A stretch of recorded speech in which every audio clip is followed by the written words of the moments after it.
Recording in progress. C'est important pour moi de vous expliquer en détail ce que j'ai essayé d'expliquer hier rapidement. Quand on fait des malas ou des mantras avec un mala, la priorité, c'est toujours l'état d'être qui est plus important que n'importe quoi. Puis dans nos langues respectives, qu'on soit en français, en anglais, en espagnol ou toutes les autres langues du monde, on va avoir des accents qui sont plus ou moins bien placés au bon endroit. Fait que ça va faire qu'on va avoir un yé, un ya. Puis ça, Mara en avait déjà parlé de ça, en disant comme quoi que parfois, il pouvait avoir une légère différence. Mara avait expliqué à cette époque-là que la priorité, c'est toujours quand on fait quelque chose, après qu'on a eu l'initiation complète, qu'on sait sur quoi s'enligner, se concentrer, faire de notre mieux, c'est ça la priorité. Ça se peut qu'il y ait une petite variation d'accent ou de quoi que ce soit à travers les différents processus. Mais c'est sûr qu'on essaie de faire de notre mieux pour toujours être parfaitement sa coche, toujours, tout le temps. Mais même si des fois ça peut arriver que ça ne le soit pas parfaitement sa coche, votre état d'être, là où c'est que toute votre attention est positionnée. L'explication que j'aimerais rajouter là-dessus, là, c'est quand on veut bien faire. Quelqu'un prend une décision de dire je m'en vais visiter ma tante à l'hôpital ou mon grand-oncle ou peu importe. Je m'en vais faire un tour, je m'en vais le voir à l'hôpital. Puis finalement, vous arrivez à l'hôpital, puis la personne est sortie de l'hôpital. Il se passe quoi? Est-ce que vous allez avoir quand même au niveau karmique le fait de vous être déplacé, d'avoir fait le mouvement, peut-être avoir fait un détour de plusieurs minutes, plusieurs heures pour aller le voir, puis finalement la personne n'est pas là? Au niveau du karma, votre intention y était. L'action, il ne se passe rien.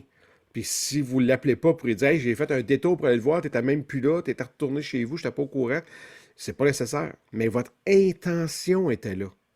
Ça, c'est extrêmement important parce que dans le spirituel, c'est souvent une confusion pour plusieurs personnes.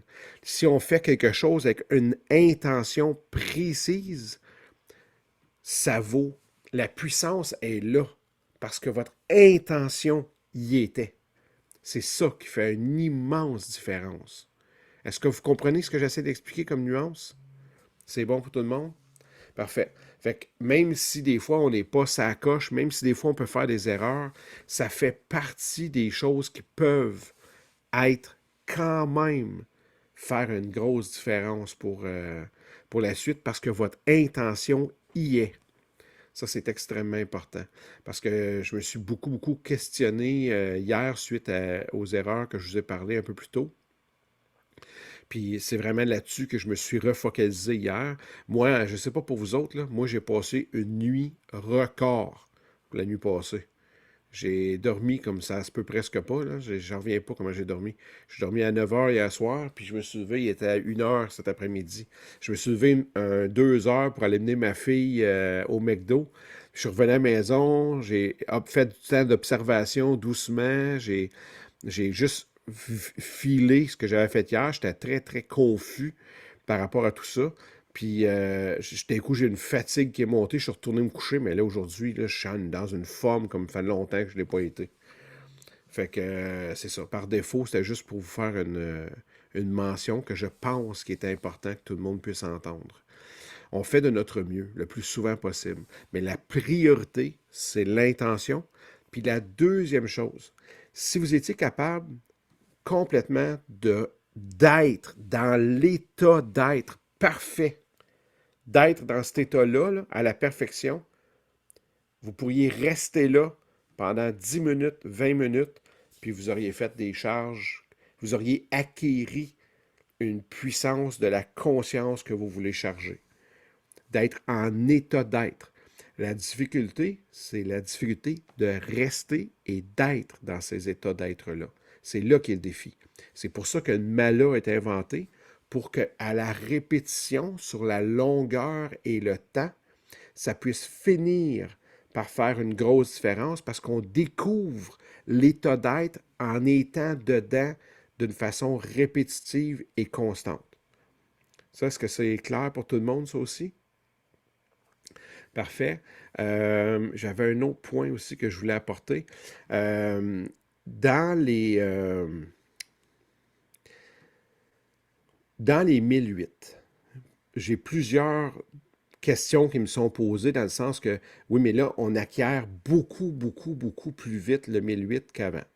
Il y a un avantage et un inconvénient à le faire de la façon qu'on le fait en gros groupe actuellement. Quand on le fait en gros groupe, individuellement, personnellement, vous n'acquérerez pas la persévérance qui vous est utile pour le restant de votre vie et dans les restants des autres choses spirituelles. C'est vrai. Parce que quand on fait un 1008 seul, que ça se promène sur plusieurs semaines, des fois même sur plusieurs mois, parce que c'est minimum un par jour, fait que ça pourrait aller jusqu'à 1008 jours, mais si on en fait plus que ça, mais ça accélère le processus. Moi, j'ai pris la décision, en tant qu'acharya, j'ai pris la décision de vous aider à augmenter la vitesse d'acquisition. Mais je suis d'accord que vous n'aurez peut-être pas la persévérance pour le reste de votre vie dans tout le reste des autres processus spirituels. Voilà, je pense que c'est un point qui était important que je fasse parce que je n'ai pas eu la chance de le faire précédemment. Puis j'ai eu beaucoup de questions à ces sujets-là. Merci d'ailleurs à tous ceux qui m'envoient vos questions, vos états d'être, votre questionnement intérieur. Je trouve ça extrêmement pertinent.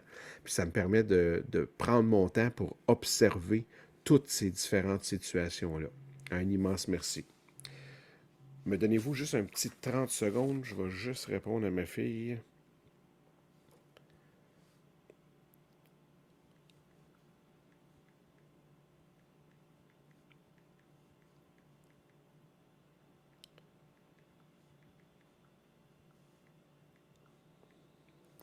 Merci beaucoup. OK. Bon, parfait, parfait, parfait. Est-ce que vous avez toutes vu la petite différence là, pour séparer le Maha? Parce que ça, moi, hier, quand je me suis concentré là-dessus, dans ma tête, Maha, il est vraiment séparé. Honnêtement, c'est quelque chose qui n'a jamais été beaucoup enseigné dans le Majriya. Je ne suis même pas sûr que la formule existe officiellement dans le Majriya. Parce que c'est un mantra qui est bouddhiste, donc au-delà du Majriya comme tradition. Euh, je serais curieux de savoir si il est écrit comme ça partout ailleurs ou si c'est moi, en tout cas, c'est comme ça que je le file puis que je le sens. Je sens vraiment l'importance du Maha séparé du Munaï. Parfait. Merci pour cette petite interlude. Je vais terminer l'enregistrement.